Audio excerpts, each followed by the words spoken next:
Hello everybody, welcome to Global Cajon. In this chapter we are going to talk about sound and how to get the best sounds out of this beautiful instrument. Enjoy!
Getting a good sound on the cajon is not something you do in 20 minutes, but it's something you will understand to do in 4. Spend some time finding the different sounds the cajon can do, trying to memorize how to go directly to those spots when you want that specific sound.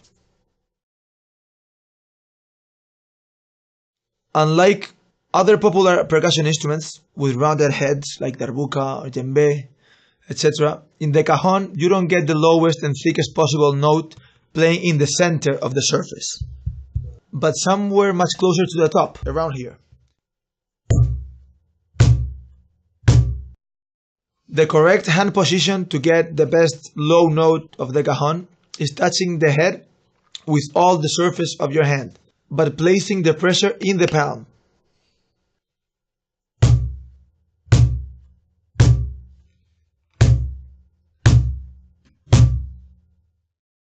Spend some minutes placing that sweet spot on your cajon with both hands.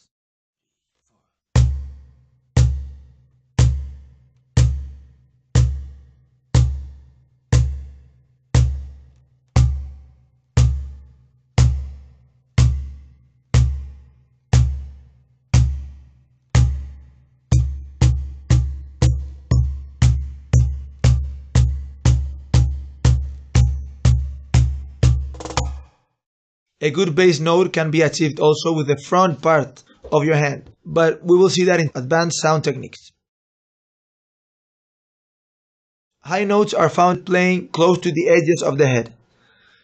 The most common place to play a high note is on the upper edge of the cajon. Put your fingers inside the surface and your palms kind of out, like this, like the knuckles on the edge, right? To make the high note stroke, I don't really hit the head with my flat palm. I tend to approach it with a slightly leaned hand. That produces some kind of brushy or flammy sound that I prefer it to regular flat note. Flat note would be like this. And this flammy technique would be like this. Versus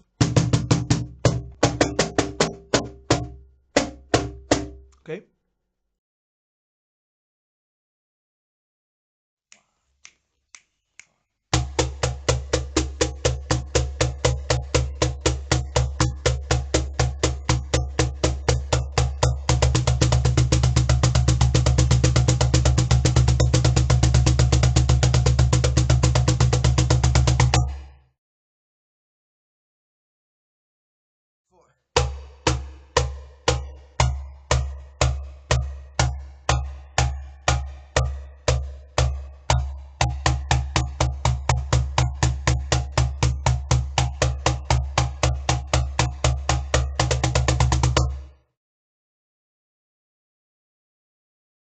A more crispy high note sound can be achieved using a conga slap technique. But for further information about that, we will go to chapter 5, advanced sounds.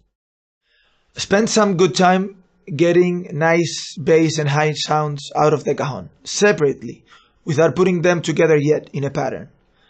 I recommend coming back to this exercise from time to time. Working on sound always helps.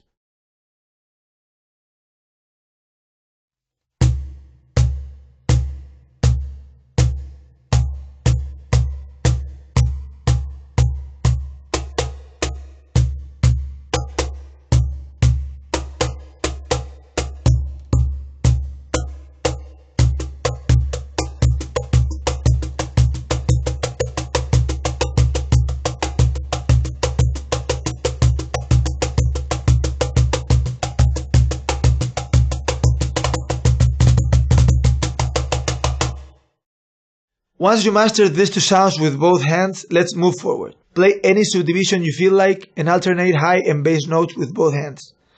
Remember that a sound-oriented exercise doesn't have to be ugly musically.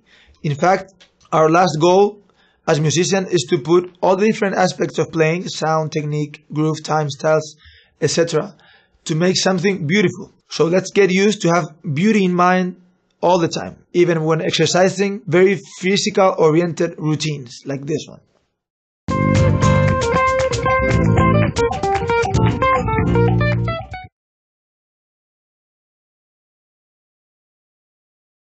Okay, let's play something on the cajon. Doesn't matter if it's a groove, a style, a pattern, an improvisation, whatever. The important thing here is to get a good sound, very distinguishable sounds from bass and high notes with both hands, and practice really on sound.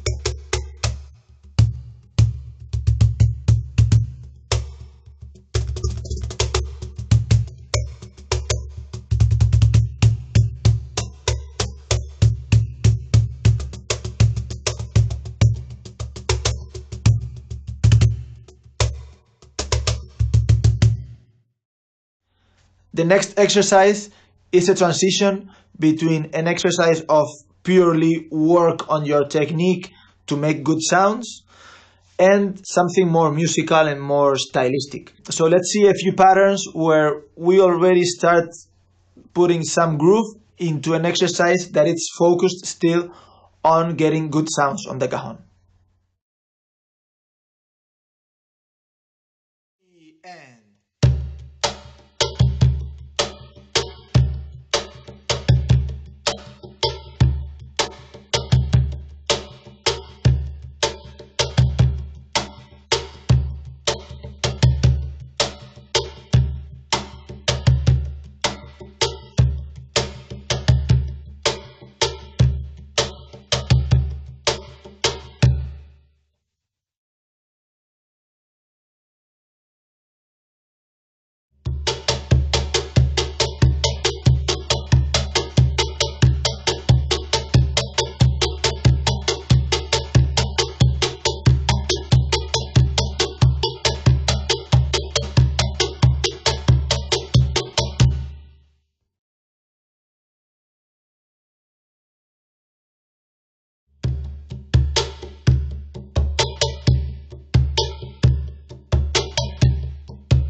remember, it's very important to have very clear and defined bass and high notes, and with both hands equally.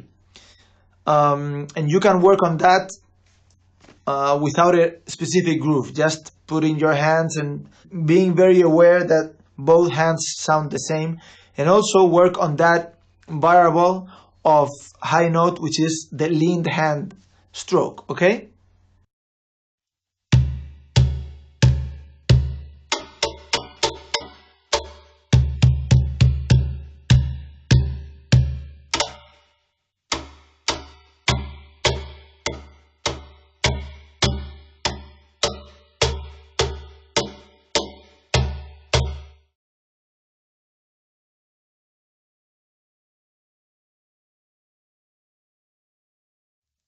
In this chapter, we learned that if music is a language, the notes are the words. So, to make fully understandable statements, we need to be very clear with our words. So, the quality of the sound of the notes is crucial. Well, I hope you liked this chapter. You can find many other chapters in my YouTube channel. Also, in my website and Facebook, you can find the index to all the other chapters. Keep posted. Adiós.